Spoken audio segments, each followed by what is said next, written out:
Hey friend, welcome to episode number 1 of the Intimacy After Infidelity podcast. I'm Kristina Joy. I'm so glad that you are here with me today, and we are going to spend today talking about the first step if you are needing some serious change in your marriage or you're ready to get out of an affair. And that first step is to create some safe spaces in your life. What are some things that you need to do, and who are some people that you need in your life in order to just make your marriage better?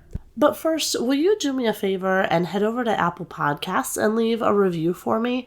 This is going to help with getting this show's message out to more women who are stuck and struggling and needing help in their marriage. So head over to Apple Podcasts, leave me a review, and I can't wait to dig into today's episode. Hey friend, welcome to the Intimacy After Infidelity podcast. I'm Kristina Joy, forgiven daughter of Jesus, wife, mom, and affair recovery coach. Chances are you are stuck in a marriage that feels broken, and you're uncomfortable with even speaking the word affair.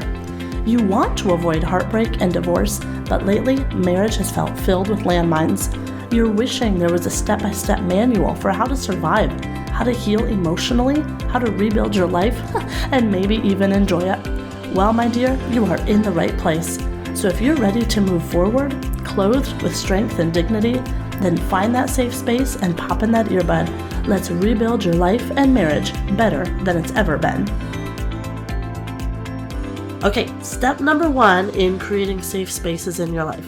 First of all, you will hear me say this often, grab your journal.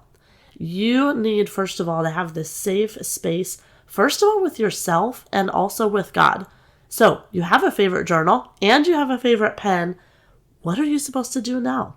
Well, you can write about literally everything. And that's the point. This is the safe space for you to be you. Now, what does this look like for me? Often, my journal is a mix of both thoughts and prayers. So sometimes I will write down just 1 or 2 Bible verses from something that I've read, and then maybe a thought that goes along with it. Maybe I will write down something that I'm worried about, something that I'm thankful for. Also, just what are my plans today? Just kind of a documentation of my life. I have 4 babies, and my husband and my dog and 2 birds. Life is a little crazy in my house. So sometimes it's fun to just write down what is going on in my day-to-day. But here's the key. Also write down what you're feeling. What are you feeling about your situation? What are you feeling about what's going on around you? Dig in deep to those emotions and really work on your vocabulary with emotional words. How a situation is making you feel, what you're thinking about it. As you get to know these emotions, you are going to get to know yourself even more.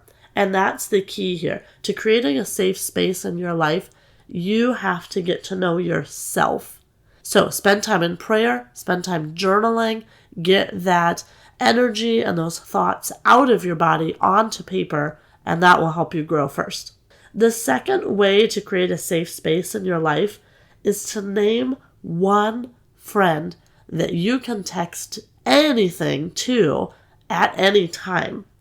Now, I'll be honest, guys, I did and I do have a lot of good friends. However, when I was in the thick of an affair, I could not talk to those friends. I could not drop that bombshell on them of something, a secret that I had been living in for so long. So I tiptoed around them, and they were safe, but they were in my life, and I didn't feel like I could share that big of a secret with them.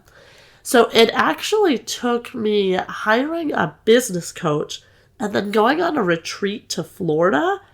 That was where I was able to be honest with people who I knew cared about me, but they weren't in my life. I wouldn't see them on a daily basis. I knew it was safe to be honest with them in that spot that was away from my house. I'm not saying that you have to go on a retreat to do this. But again, my question was, can you name one friend that you can tell anything to? But what's also important is that these friends that I finally opened up to, They didn't just hold space for me in Florida, but they said, Kristina, we want to walk with you even after this. Here's our personal cell phone number. We want you to text us when you need prayer, when there's something going on. We want to be there for you throughout the journey. So we're not giving up on you. We're still here. So who is that friend? Again, you can text anytime about anything, and you can be extremely, extremely raw, honest with them, just like you were when you were journaling. And mind you, not everybody in your life gets that privilege.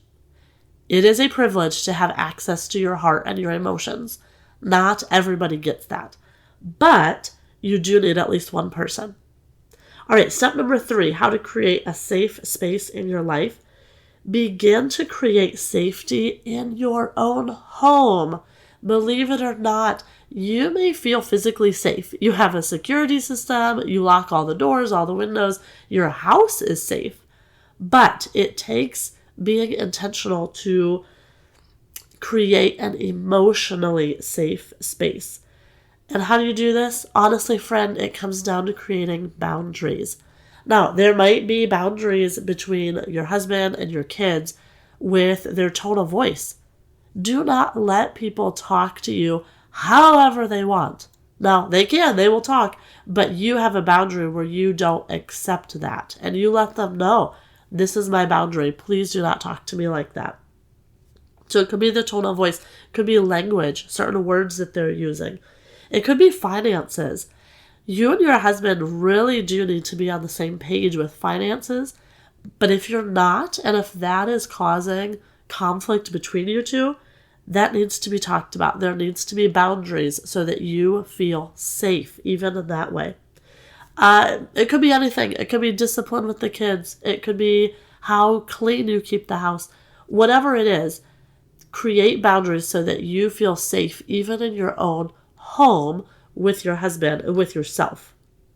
And finally, number 4, another way to create a safe space for your life is to physically find that safe space. Now, there's a lot of options for this. It could be counseling.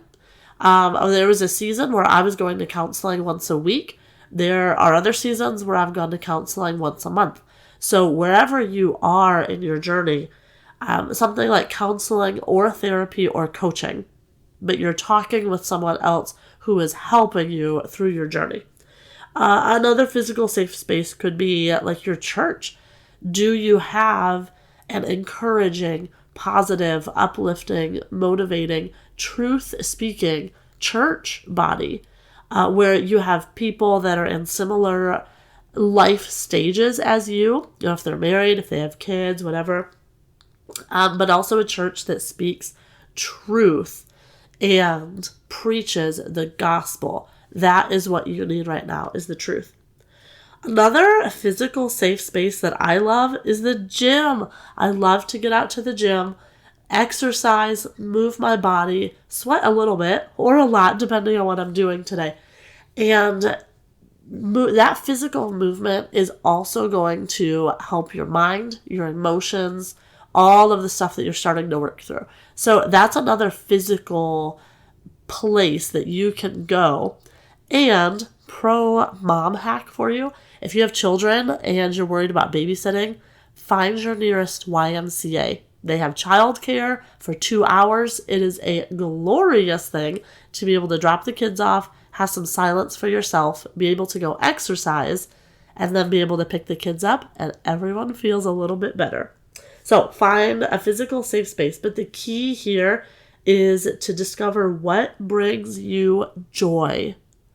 What brings you joy and what lets you be you.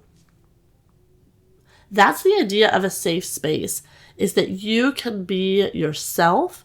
You can take a moment to catch up with your thoughts and emotions, and that is going to be the place that you grow the most. You will stay stuck if you don't feel safe. You've probably heard of the flight or fight or freeze response when your body senses danger. Well, it's the same thing in your marriage.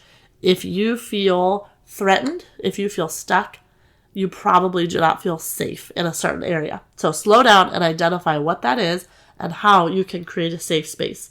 If it's journaling, if it's finding that one specific friend that you can be raw honest with, if it's creating better safety in your home environment, or if it's finding that physical safe place that you can go to. So, are you looking for a safe space? Do you know a place that you can go or a person you can talk to? If not, I do work with women one-on-one, and you can head to KristinaJoyCoaching.com/freebie. I'll link it down in the show notes. But head there to learn about more steps after an affair, how to get unstuck, how to get out of an affair. This, I'll tell you, was just step number 1. So how to get out of an affair, and then you'll also learn how you can work with me one-on-one.